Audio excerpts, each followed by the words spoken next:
I placed a separate order just for you. I mean, there's no way you'd enjoy gourmet food, right?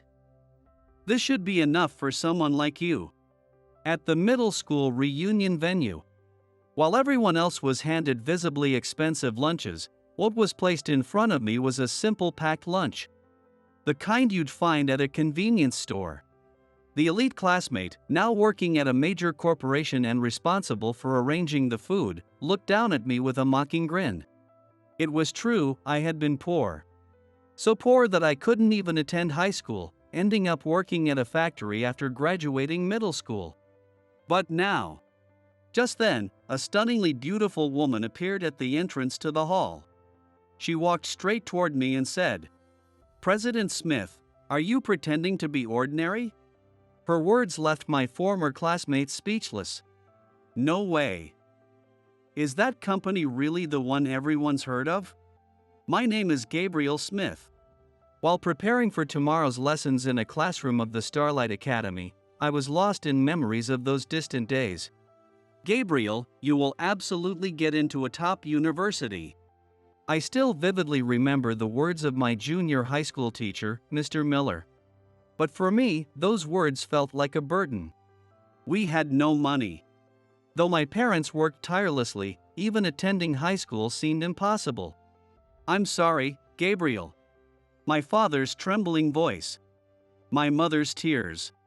I smiled and answered, "It's okay. I'll work and study at the same time." After graduating middle school, I started working in a factory. At night, I kept studying on my own. But reality was far from kind. A year after I started working, my parents were taken from me in a traffic accident. I felt like I had lost everything. My home, my hope, my future. Escaping from reality, I began spending every day at the library. In books, I could go anywhere. I could become anyone. That's what I believed. One quiet afternoon. As usual, I was buried in my books when an elderly gentleman quietly took a seat next to me. The gentleman spoke to me in a soft voice. "Excuse me, would it bother you if we had a little chat?" Startled by his gentle tone, I lifted my head from the book I had been immersed in. The elderly gentleman sitting before me wore a gentle smile. He was impeccably dressed in a well-tailored suit, his silver-streaked hair neatly combed. There was an air of dignity about him. Though a little unsure, I softly replied, "Yes. I see you here often. It seems like you're always studying," he said with a kind smile, almost in a whisper. His words made me tense up slightly. Yet, the kindness in his eyes gradually eased my wariness. "Yes, you could say it's just to pass the time." "Is that so?" "Well, it's wonderful to see young people spending their time in a library. If you don't mind me asking, what kind of books are you reading?" I glanced down at the book in my hands. It was a university-level mathematics textbook. Impressive.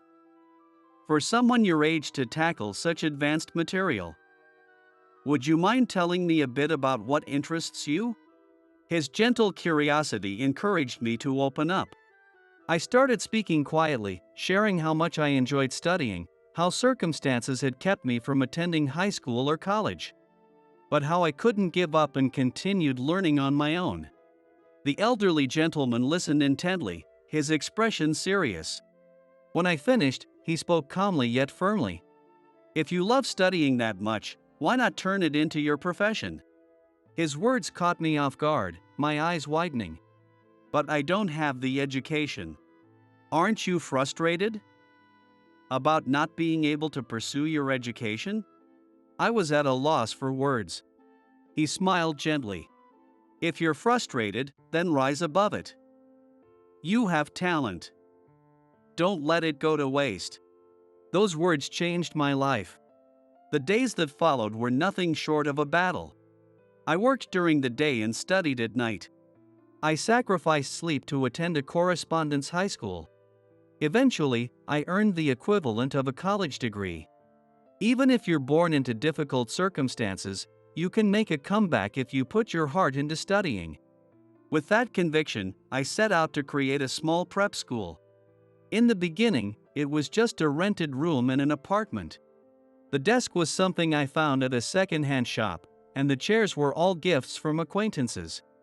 Only the blackboard was brand new. It was my one indulgence. There were many days when no students came. I handed out flyers around the neighborhood. I tried calling out to people on the street, only to be rejected time and again. This went on for months. I thought about giving up. But in those moments, I would remember the image of that elderly gentleman. That's right, I have thoughts I want to convey. The next day, I changed my approach. First, I designed a unique curriculum based on my own experiences. Under the theme, Turning Your Life Around from Rock Bottom, I included not only study techniques but also emotional support. Next, I started offering free trial lessons. I rented a community center and held study sessions open to everyone. There, I shared my story and the joy of learning. Studying has the power to change your life. I'm sure my eyes were shining as I spoke. Slowly, word began to spread. Mr. Smith's lessons are so easy to understand. Thanks to Mr. Smith, I've started to enjoy studying. One student, then another, began to join. But it wasn't enough. I wanted to reach even more people. With that thought driving me, I stayed up late into the night, researching and refining my teaching materials. I created personalized study plans for each student, held regular one-on-one meetings to track their progress, and sacrificed weekends for extra lessons. During exam season, I worked through the night answering questions. The smiles of my students warmed my heart. For those smiles, no amount of effort felt like too much. Mr. Smith, I got into my first choice school. Every time I heard such news, my chest tightened with emotion. The dreams I'd poured my life into were clearly changing someone else's future. Before I knew it, Starlight Academy had become one of the most well-regarded prep schools in the area. From a single apartment room, it had grown into a small but independent campus. But I couldn't be satisfied with just this. There were still so many lives I wanted to touch, so many lessons I wanted to share. Fueled by that passion, I kept pushing forward with everything I had. Then, one day, I received an invitation to a middle school reunion. Honestly, I didn't want to go. But I had always told my students about the importance of facing the past. I can't just run away from this. Telling myself this, I stepped into the venue. Well, if it isn't Gabriel. Hearing a familiar voice, I turned around to see Michael, a classmate from back then. He'd been the class genius and now worked for a major publishing company. It's been a while. I greeted him. Michael responded with a condescending snort. Wow, you actually came. I figured you'd be too busy to make it, since poor people never have any time to spare. Well, I made time. I replied, keeping my composure. Michael gave me a once-over, smirking. Humph, same as always. There was clear disdain in his eyes. Back in middle school, while my grades had been good, my family's poverty made me painfully aware of how out of place I was. Michael and his group had loved mocking me for it. I especially remembered what happened during the school trip. Hey, Gabriel, aren't you going to buy any souvenirs? Everyone else is. Michael had pointed at me with a mocking grin. His cronies burst out laughing in unison. Maybe Gabriel doesn't even get allowance money? It was probably hard enough for him to scrape together the travel fee. The cruel words came at me one after another. All I could do was silently endure. But it didn't end there. That night, while I was in the bath, they rifled through my belongings and found my wallet. Inside was only $10. It was my hard-earned allowance, saved with great effort. The next morning, I found my wallet back in my bag, completely empty.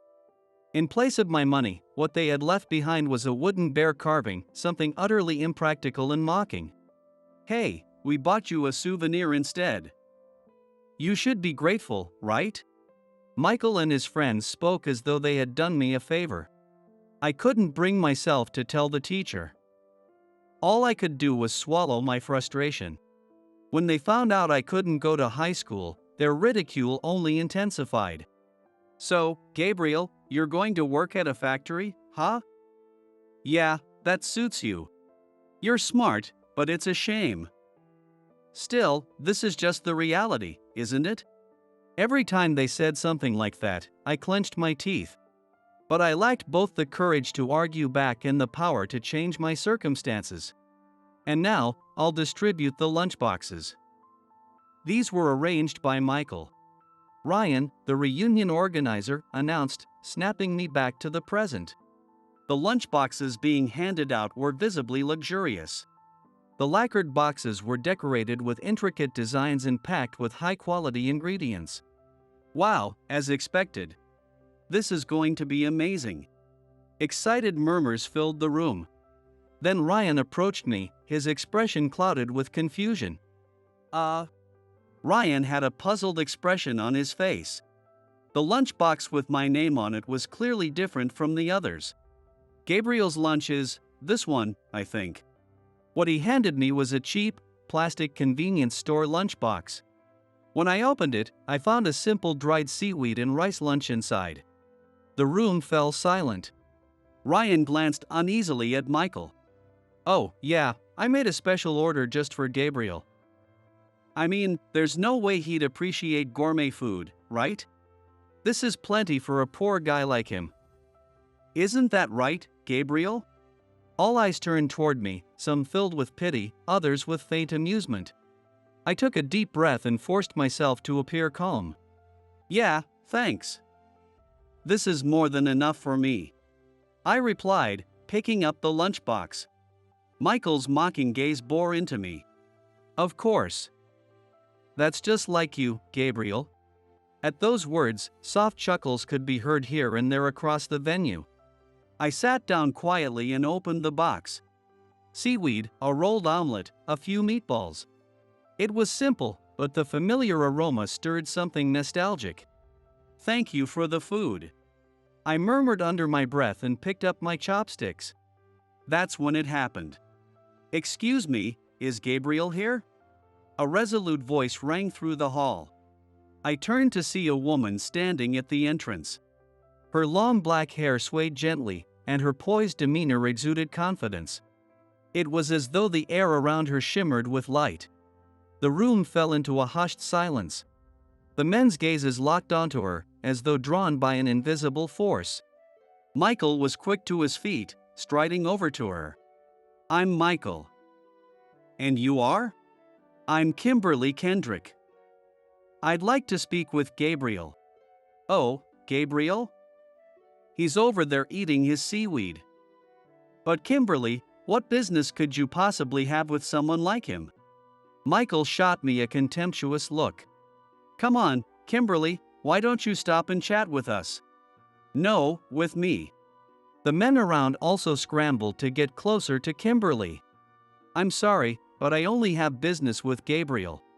As the venue grew noisy, Kimberly's clear and dignified voice echoed through the room, and she walked straight toward me.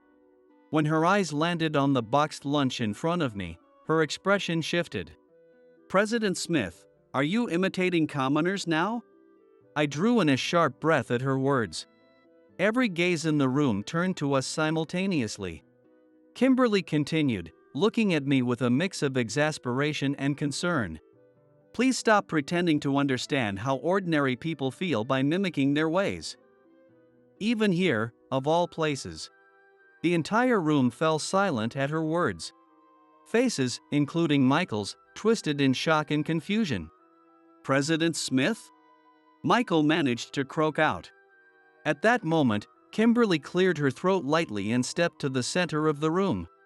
Ladies and gentlemen, please allow me to introduce you properly. This is Gabriel Smith, founder and CEO of Starlight Academy, a nationally recognized educational company. Kimberly's voice resounded throughout the venue. The entire room froze in stunned silence. You've got to be kidding me. Starlight, as in that famous one?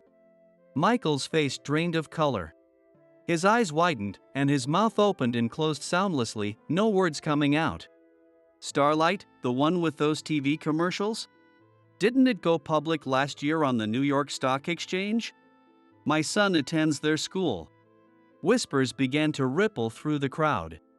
Michael looked back and forth between me and Kimberly, clearly struggling to grasp reality. Mr. Smith, we have an urgent meeting. You need to return to headquarters immediately. I nodded slightly and stood up. All eyes seemed magnetically drawn to me. I'm sorry, everyone. I'd love to stay and reminisce, but duty calls. I must take my leave. I said calmly but firmly. Wait a minute. Are you really? Without responding, I gave a slight bow alongside Kimberly, and we exited the venue. The car sped through the city night. Kimberly was behind the wheel. I sat in the passenger seat, gazing out the window, replaying the events of the evening in my mind.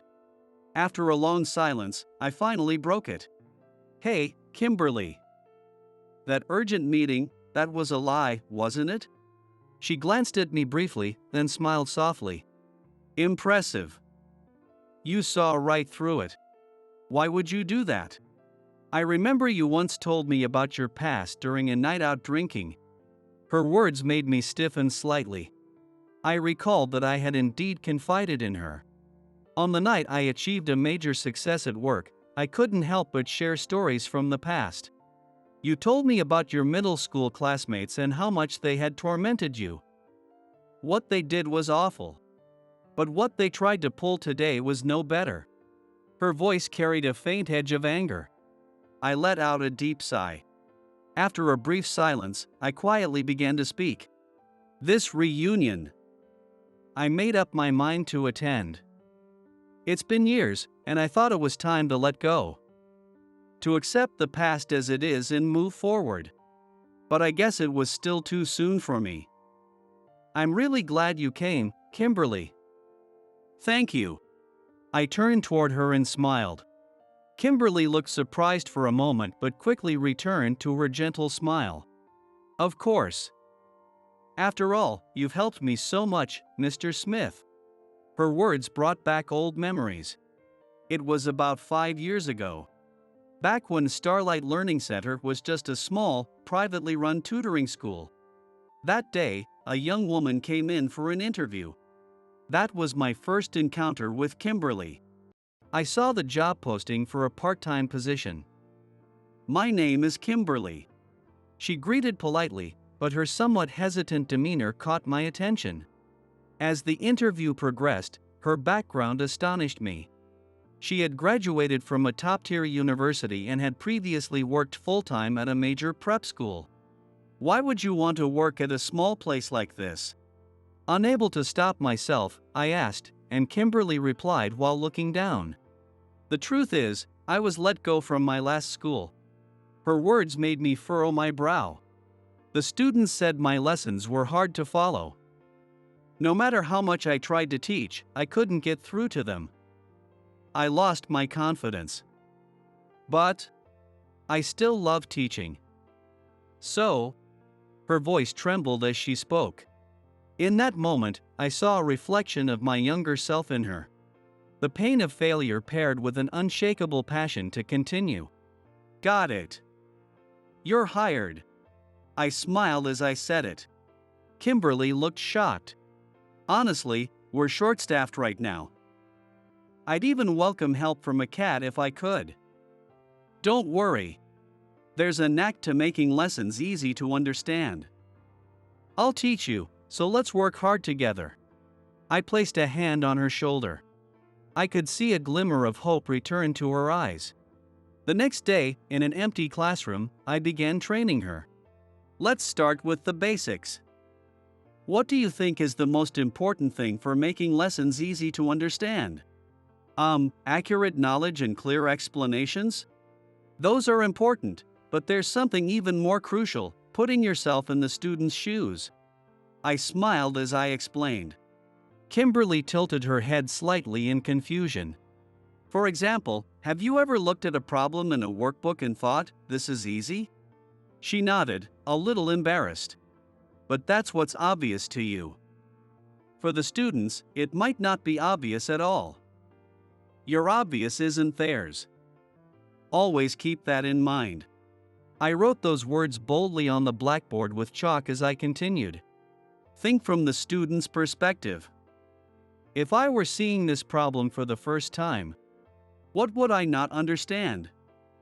Start from there and explain carefully, step by step. Don't rush or skip steps. Kimberly's eyes began to light up with understanding. I wrote a simple equation on the board. Now, how would you teach this? She hesitated for a moment but slowly began explaining. Whenever she stumbled, I offered hints. Together, we worked through the problem, piece by piece. Yes, that's it. But pay closer attention to the students' reactions. If they look confused, try explaining it in a different way. Putting yourself in their shoes is the first step to becoming a great teacher. Kimberly nodded with a determined expression. We stayed late into the night, discussing everything. Teaching techniques, how to connect with students, ways to motivate them. Finally, as we wrapped up, I said to her, the most important thing, I had told her, is for you to enjoy teaching. That feeling will always come through to your students. Determination filled Kimberly's eyes. Yes. I'll do my best. Over the next few months, Kimberly grew at an astonishing pace. At first, she struggled. There were moments of confusion and setbacks. But she never gave up. She reviewed each lesson, carefully observed her students' reactions, and constantly worked on improving her teaching methods. Miss Kendrick's lessons are so much easier to understand now. I can finally get even the tough problems when Ms. Kendrick explains them. The students' feedback quickly turned positive. By the time 6 months had passed, her classes were always full. Mr. Smith, can we add more classes for Ms. Kendrick? We're overwhelmed with applications. Reports like these became common from my staff. A year later, Kimberly had become the star instructor of Starlight Learning Center. Her lessons didn't just make the material easier to understand, they inspired her students to learn. By her second year, Kimberly was proposing and implementing new curriculums on her own. Her motivation enhancement program dramatically boosted students' drive to study, further enhancing the reputation of Starlight Learning Center. Today, Kimberly is indispensable to our school. Her presence has become one of our greatest strengths. Reflecting on her journey, I spoke quietly as we sat in the car. Kimberly, your growth has been nothing short of remarkable. You're now the cornerstone of our school. It's all thanks to you. Back then, you reached out to me. Kimberly smiled shyly. A brief silence filled the car. You taught me how to put myself in others' shoes. I'm confident I've been able to put that into practice. But the only thing I can't understand are your feelings. Kimberly spoke softly, breaking the silence. Her words made me turn to her, startled. What do you mean? Even I could hear the slight tremor in my voice. Kimberly kept her gaze forward, her cheeks faintly flushed. At that moment, the traffic light turned red. She brought the car to a stop. Silence filled the vehicle again. I could hear my heartbeat pounding in my ears. Slowly, I glanced at her, and she turned her head slightly to look at me. Illuminated by the soft glow of the streetlights, her profile looked inexplicably beautiful. Mr. Smith, what do you think of me? Not as an employee, but as a woman. Kimberly. I wanted to say something, but the words caught in my throat. Just then, the sound of a horn blaring behind us broke the moment. The light had turned green. Kimberly quickly started the car, her face slightly flustered. An awkward silence settled over us as the car moved forward. I stared out the window, unsure of what to say. Kimberly seemed lost in thought as well. Eventually, the car pulled up in front of my apartment building. The engine stopped, and a quiet stillness enveloped us. Kimberly let go of the steering wheel and turned to face me. Her eyes reflected the glow of the streetlights outside. Mr. Smith, I hope you can rest well today. Ah, Thanks for the ride. I really appreciate it. I unbuckled my seatbelt and reached for the door handle. Yet, something held me back, and I found myself unable to open it right away. Mr. Smith. Kimberly's voice made me turn back instinctively. Please forget what I said earlier. I may have gotten carried away. You and I are just employer and employee. Thinking beyond that was out of line. I'm sorry. Her words felt like a vice tightening around my chest. But all I could manage was, I see. Take care, and I'll see you tomorrow. Kimberly flashed a bright smile. It was her usual work mode expression. Yeah, thanks. You be careful on your way back too. I stepped out of the car, waving lightly. She returned the wave before her car slowly drove away. As I watched it disappear into the distance, I felt my heart pounding. Walking toward the entrance of my apartment building, I replayed our conversation over and over in my mind. The night breeze gently brushed my cheek. Its chill only emphasized the warmth on my face. A few days later, the summer sun poured through the office windows. Inside, the air-conditioned room felt like a haven compared to the blazing heat outside. I sat back deeply in my chair, staring at the documents spread out before me. Starlight Academy had undoubtedly become a success. In the 10 years since its founding, it had grown to include 15 locations across the city, with a steadily increasing number of students. But the latest management report revealed some concerning trends. The growth rate of new enrollments was starting to slow. The attrition rate was creeping upward, albeit slightly. Declining birth rates, huh? I murmured as I stood and walked to the window. The bustling streets below seemed full of life, vibrant and active. But the statistics painted a harsh reality. The number of children was undeniably decreasing. Mr. Smith, you haven't had lunch yet, have you? I turned to see Kimberly entering the room. Not yet. I gave a tired smile. She took one look at my expression and seemed to understand immediately. Still looking at those reports? I nodded silently. Kimberly stood beside me, gazing out the window as well. At this rate, we're bound to hit a ceiling eventually. Just as Kimberly finished speaking, my phone rang. The caller ID showed it was from reception. A man named Michael is here to see you. He doesn't have an appointment, but he says he has a revolutionary idea for transforming the education industry. Michael? I was a bit surprised. At the same time, the challenges we were facing as a business flashed through my mind. All right. Show him to the conference room in 15 minutes. After hanging up, I turned to Kimberly. Michael is here. An old classmate of mine. That man. What does he want? I don't know. But considering our current situation, it might be worth exploring any possibility. Let's at least hear him out. Kimberly nodded, though her expression was tinged with unease. 15 minutes later, in the meeting room, Kimberly and I welcomed Michael. Michael bowed deeply and greeted us politely. Mr. Smith, I apologize for dropping in unannounced. I actually have a proposal that might contribute to the future of your organization. Michael pulled some documents out of his bag and handed them to us. This is an online learning system.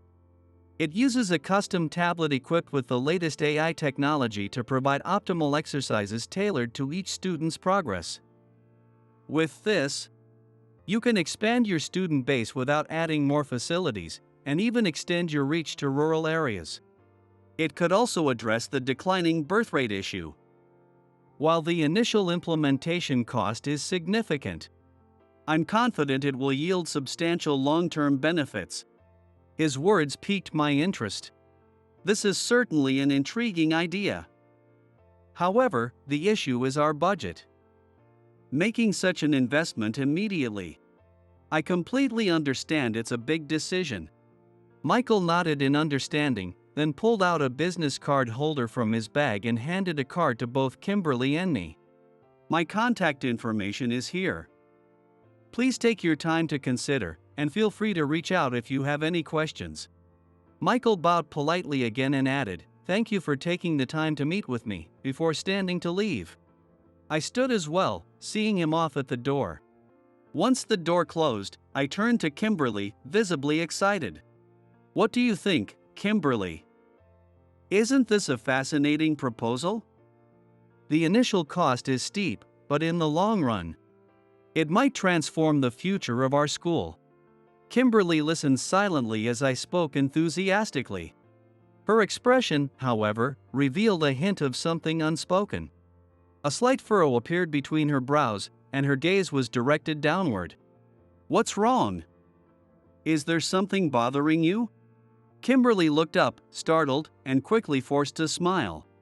But there was a shadow in that smile, something that felt out of place. "No, it's nothing.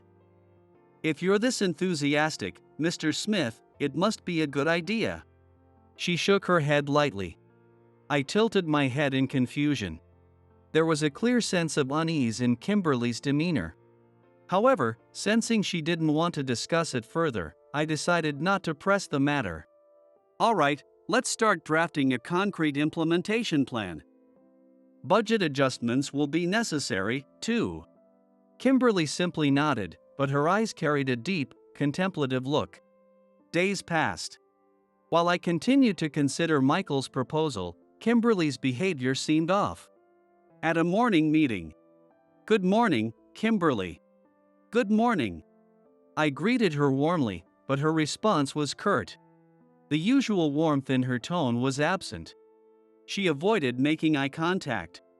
"About today's agenda, regarding Michael's proposal. I'm sorry, Mr. Smith. I have other urgent tasks to attend to." With that, Kimberly grabbed her materials and left the meeting room. I stood there, staring after her in bewilderment. This had never happened before. We had always exchanged ideas passionately and worked together closely. Later at lunch, I spotted Kimberly in the cafeteria. "Kimberly, would you like to eat together?" I called out, but she looked at me apologetically. "Sorry, I have another appointment." She left quickly.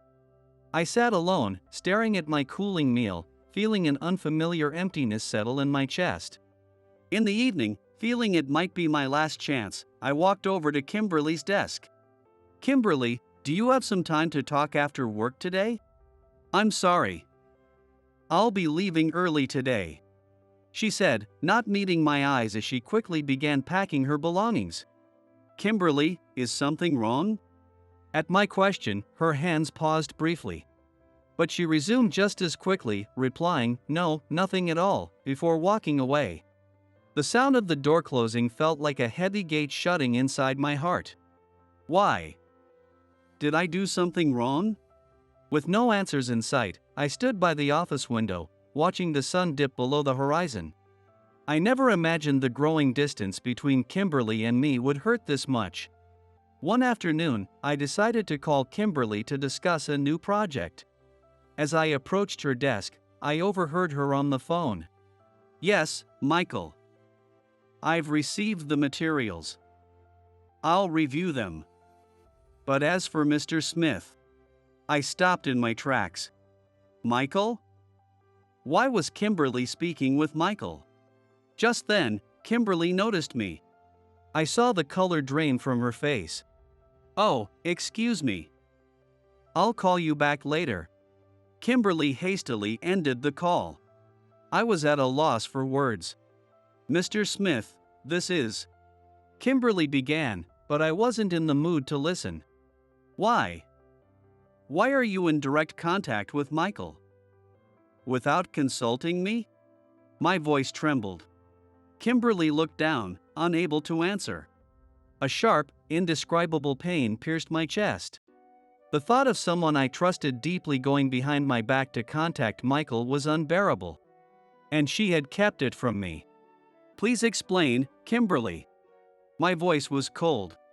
But beneath that coldness lay a deep layer of disappointment and sadness. She lifted her head and met my gaze. Her eyes were filled with a mix of guilt and resolve. "I'm sorry. And with that, she walked away. I felt something crumble inside me. Years of trust, built brick by brick, seemed to waver and collapse in an instant. The atmosphere in the office grew heavy and cold. It felt as though an invisible wall had risen between Kimberly and me. Before I realized it, my feet had taken me to a familiar place.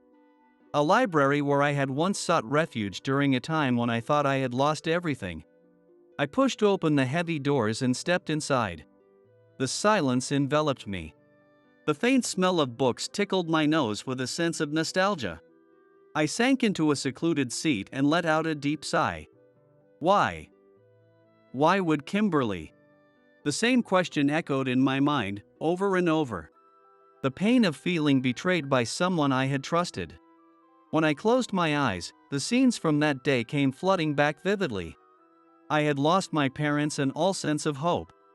Then, an elderly gentleman approached me, his voice steady and kind. "If you're frustrated, then all you need to do is rise up." Those words have stayed with me to this day. That's right. Back then, I managed to climb back up. I can overcome this too. When I opened my eyes, the sight of the surrounding bookshelves greeted me. I remembered the days I had spent here, desperately studying and forging my future. Standing up, I headed to the shelves lined with books on management. Perhaps there was a hint hidden here that could help me break through this situation. As I reached for a book, a thought struck me. Kimberly must have a reason for all this. The moment that thought crossed my mind, memories from the past came rushing back. That conversation in the car after the reunion. Kimberly's serious gaze and trembling voice surfaced in my mind. Those middle school classmates of yours, I heard how much they tormented you. What they did was cruel, and what they did today was no different. Her voice had carried a distinct note of anger. She hadn't tried to hide her strong resentment toward Michael and the others. And then, her words immediately after. "I can't thank you enough, Mr. Smith." Her eyes had been filled with sincerity. Pure gratitude, without a shred of falsehood. It was a testament to the bond we had built as colleagues over the years. That's right. Kimberly cares about me. In the library's silence, I stood frozen with a book in hand. Memories of Kimberly flooded my mind, one after another. Her tireless efforts and steady growth. Her genuine attention to my opinions and her sharp insights. The days when she stood by my side through countless challenges. Kimberly would never betray me. There must be something more to this, something I can't see yet. That conviction grew stronger in my heart. I let out a deep breath. The anger and disappointment I had felt began to ease, little by little. I need to put myself in Kimberly's shoes. If I do that, I'll find the key to resolving this. With that decision made, I returned the book to its place on the shelf. A few days later, in the office at dusk, the sky outside was painted in hues of orange. "Mr. Smith, I'll be heading out now." I turned to see her already holding her bag. "All right. Good work today." I gave a slight nod. Her expression lacked its usual calmness, there was an air of tension about her. As she left the room, I watched her back intently. When the door closed, I let out a heavy sigh. Resolving myself, I took out my phone. I scrolled through my contacts until I found the number I was looking for. Hesitating for a moment, I finally pressed the call button. "This is Gabriel. Do you have a moment?" The truth is, a few hours later, I found myself standing in front of the upscale restaurant, The Heritage. Taking a deep breath, I pushed open the heavy wooden door. "Welcome. Excuse me, I'm meeting someone. I believe the reservation is under Kimberly or Michael." The staff member paused to think for a moment before saying, "Ah, yes. Right this way," and began to guide me down a quiet hallway. My heart was pounding as we walked. The staff stopped in front of one of the private rooms. "Here you are." Just as the staff reached to open the door, I heard familiar voices coming from inside. "Tonight is special, isn't it?" Just the two of us, in such a lovely place. Michael. Can we stick to business? Michael's voice was lower than usual, dripping with an unsettling intimacy. In contrast, Kimberly's tone was icy. Don't rush me. It's a rare opportunity, isn't it? How about a little personal chat first? I came here to discuss business. I have no other purpose. Her voice carried a sharp edge of irritation. Come on. I liked you the moment I saw you. I'm an elite employee at a major publishing house. Meanwhile, Gabriel is a president of a company already hitting its ceiling. You're smart, you know which side you should be on. At that moment, I slammed the door open. Who's hitting their ceiling? My voice echoed through the room. Michael and Kimberly froze in shock. Gabriel! What are you doing here? Michael's voice cracked as he spoke. I stepped into the room, maintaining a calm facade. Out of the corner of my eye, I caught Kimberly's conflicted expression, but I focused my attention on Michael. Michael, care to explain? What's going on here? Michael flinched for a moment but quickly adopted a defiant expression. Stay out of this. We're having a business discussion. It's none of your concern. He stood up and strode toward me. A business discussion? That didn't sound like business to me. Shut up. I said it's none of your concern. Get out of here. I stared him down, unflinching. His eyes flickered with a mix of panic and anger. Michael, I see right through your scheme. You pressured Kimberly into agreeing to this private dinner to force her hand on the pricing. Didn't you? I kept my tone steady but firm. Michael's face twitched slightly. That's not true. Are you denying it? I know you pressured her to set up this meeting. And I also know your proposal's pricing is exorbitant. It's obvious when compared to other companies. Kimberly caught on to it immediately. But out of consideration for my interest, she decided to confront you privately instead of bringing it up to me. And you tried to exploit her. Isn't that right? I heard Kimberly gasp softly. Michael faltered briefly but quickly put on a smug expression. Too expensive, you say? Give me a break. Every part of my proposal is justified. Look at this, it's a system built with the latest AI technology. The quality is top-notch. Of course, it's going to cost a bit more. He grabbed the documents from the table and waved them dramatically. And as for pressuring Kimberly? Sure, I suggested having the discussion over dinner at a nice restaurant. But that's all part of the negotiation process. It helps people relax and speak honestly. You, Gabriel, clearly don't understand how business works. This is how adults operate. Getting worked up over a simple dinner? You're so immature. Then again, maybe a guy like you, who's never known luxury, just doesn't get it. Michael's words dripped with arrogance, his final attempt at resistance. The room fell into a heavy silence. Then, the door opened again. My, what a lively negotiation this is. A low, authoritative voice filled the space. All eyes turned to the door. Standing there was an older gentleman, his hair streaked with white and neatly groomed. His commanding presence and deeply lined face spoke of decades of experience. Mr. Irwin? Michael's voice cracked. Mr. Irwin? Ah, that's Keith Irwin. He's the former president and now the chairman of the company where Michael works. Noticing Kimberly's puzzled expression, I explained in a low voice. Mr. Irwin entered the room slowly, his eyes sweeping over everyone present. A heavy silence hung in the air as he let out a deep sigh. Michael, what on earth have you done? His voice carried a profound sense of disappointment. Michael stood frozen, unable to speak. Why are you here, Mr. Irwin? I was contacted by Gabriel regarding your conduct, so I've been investigating your actions. Contacted? by Gabriel? Michael's face turned ashen. He turned toward me and yelled, "Who the hell are you? How do you know the chairman?" His voice was a mix of anger and fear. Before I could answer, Mr. Irwin spoke firmly yet calmly. "Michael, Gabriel is a benefactor of our company." "What?" Mr. Irwin smiled softly as he continued. "It was about 15 years ago. Our company was struggling financially. No new hits, ballooning debt, we were on the verge of collapse." Mr. Irwin's eyes softened as if gazing into the distance. In his expression, a sense of nostalgia and gratitude was evident. I found myself wandering into a library, utterly lost. That's where I met a young Gabriel. He was at the library every day, studying tirelessly. His dedication caught my attention.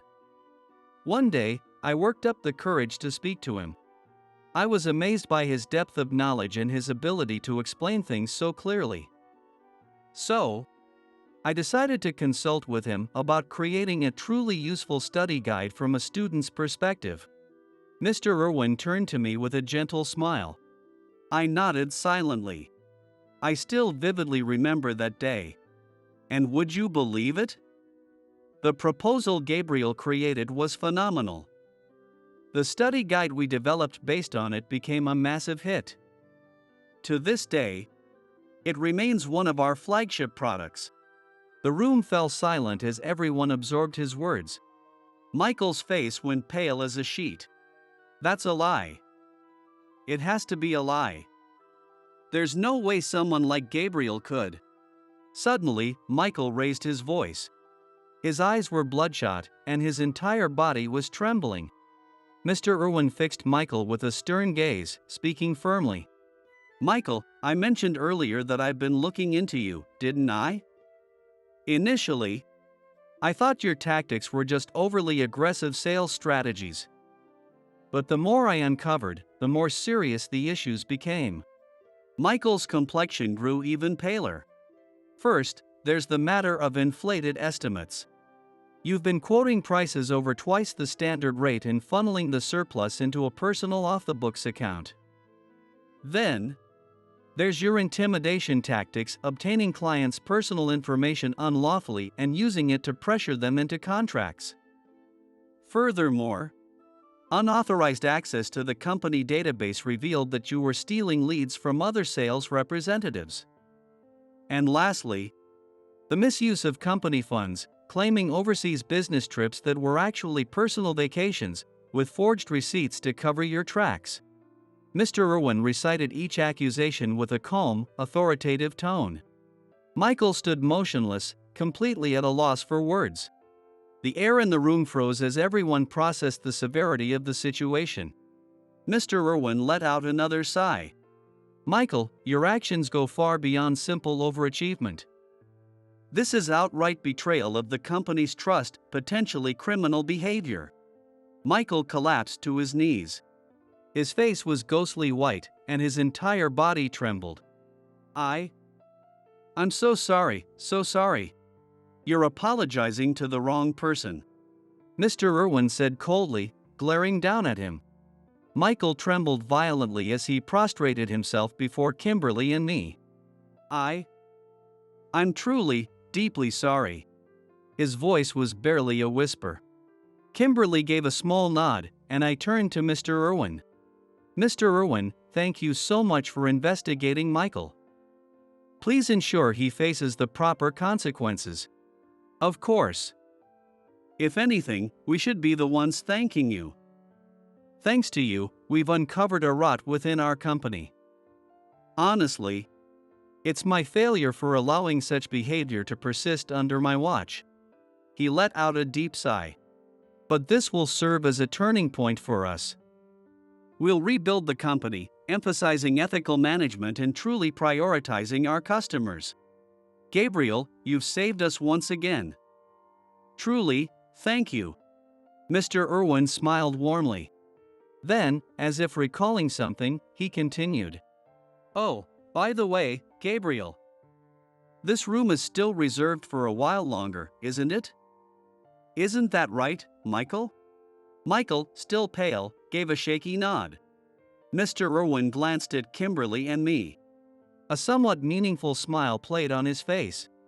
Take this opportunity to enjoy yourselves. The rest of the evening is yours. For a moment, I was at a loss for words.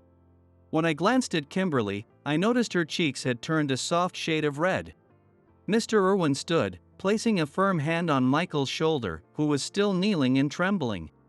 Come, Michael. Let's take our leave. Michael staggered to his feet, following Mr. Irwin toward the door.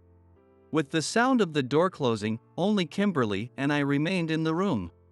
A profound silence filled the air as we locked eyes. After a long pause, Kimberly finally broke the quiet with a soft voice.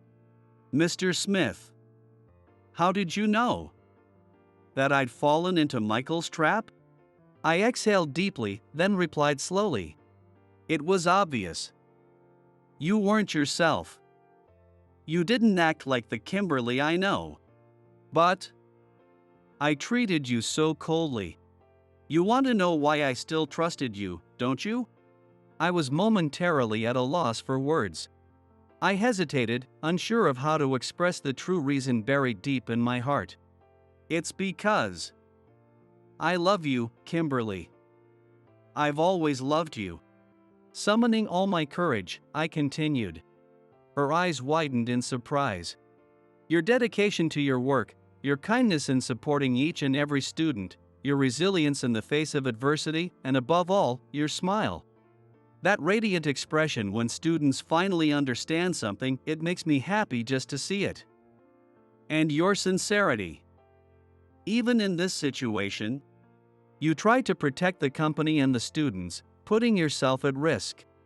I paused, taking a deep breath, before meeting her gaze directly. Because of you, Starlight Academy has become what it is today.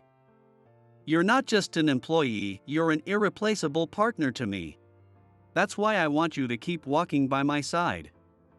Not just as my work partner, but as my partner in life.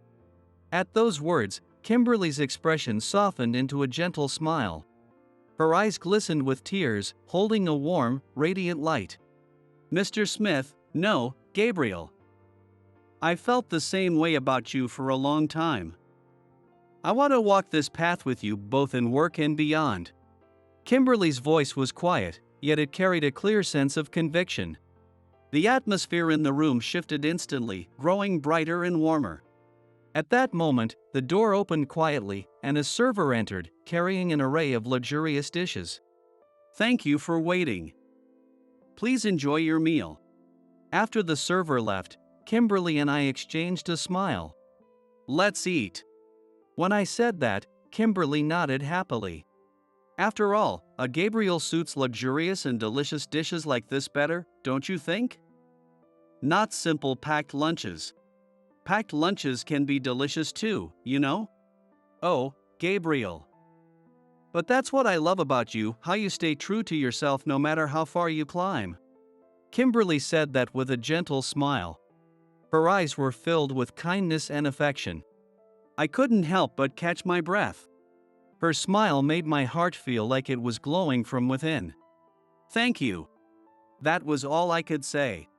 But I was certain that my feelings had been conveyed. Outside the window, the nightscape sparkled, while inside the room, our emotions resonated quietly yet unmistakably. A few days later, as I left the cram school after finishing work, I spotted Michael standing near the entrance, looking defeated. The confident man I had seen at the reunion just days ago was nowhere to be found. His suit was wrinkled, his beard unkempt. What do you want? I asked coldly. Michael took a cautious step forward. His eyes were bloodshot. It was clear he hadn't slept much recently. Gabriel, no, Mr. Smith. I've lost everything. I got fired, and now I've been blacklisted from the industry. But it's my own fault, I know that. Michael's voice trembled. The arrogance he once had was nowhere to be found.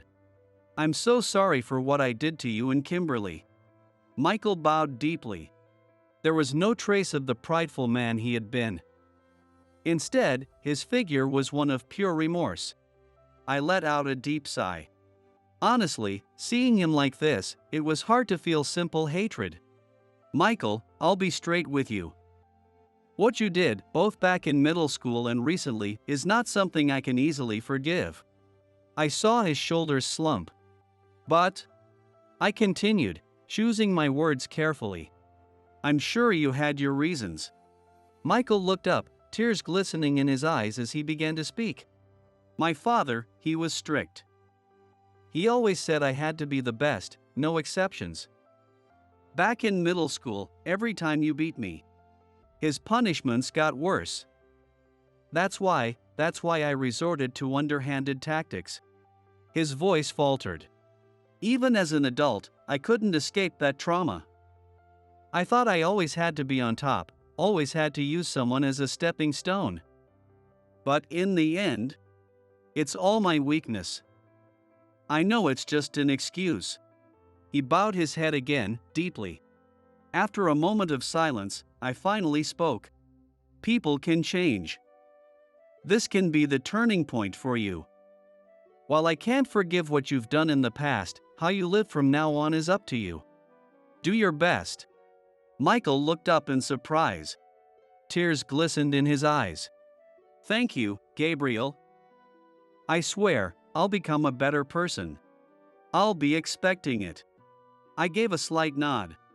Michael bowed deeply several more times before walking away. His figure no longer carried the intimidating aura of the past.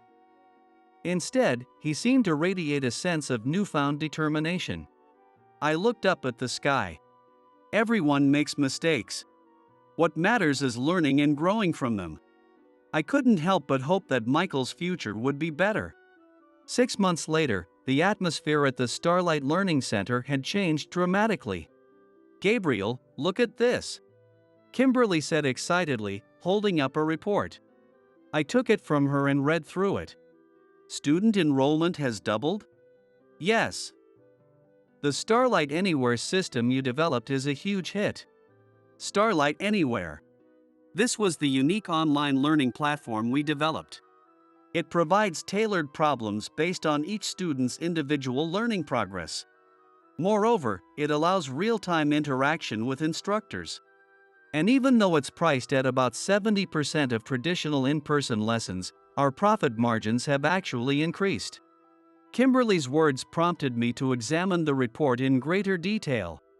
It was true, by cutting costs for classroom maintenance and personnel, we had achieved high profitability while keeping prices affordable. This is fantastic. A win-win for the students and for us. That's not all. The collaboration with the study guides you created with Mr. Irwin has been a massive success. Bundling the books with the online course for $198 has brought in twice the expected revenue. Parents and students alike have praised it as affordable and highly comprehensive, providing quality education at a reasonable price.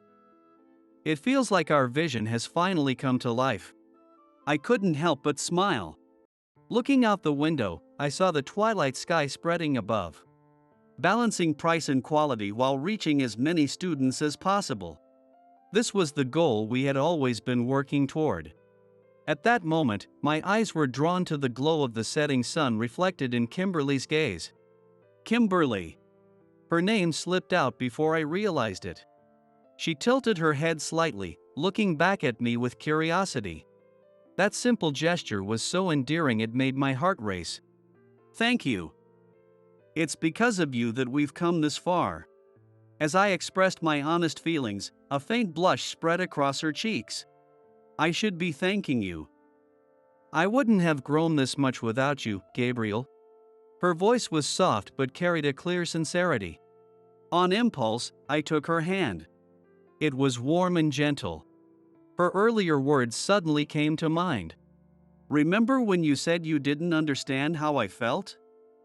Do you still not know? At those words, a faint blush spread across Kimberly's cheeks. Well, that is. She faltered over her words. I gave her a gentle smile and softly took her hand. My feelings haven't changed. I love you, Kimberly. And I want to be with you, always. I love you too, Gabriel. But sometimes, I still feel unsure. Like I'm not good enough for you. Her voice was barely audible. I pulled her into a gentle embrace. Kimberly, you're amazing. To me, to the students, and as my partner in life. Gabriel. Kimberly buried her face in my chest. We stayed like that, holding each other for a while. Outside the window, the twilight sky was slowly giving way to the night. Pulling back slightly, I met her gaze directly. The workday is over. How about we grab some dinner together? Right now? Of course, I'd love to. Great. There's a place I've been wanting to try. What kind of place? You'll see when we get there, I said with a wink. As we prepared to leave the office, I glanced at Kimberly's profile. As a colleague and an irreplaceable partner, the joy of being able to continue walking alongside her filled my heart completely. Rising from a life of poverty to building a successful learning academy, I've always poured every ounce of effort into my journey. But it's not just about working hard.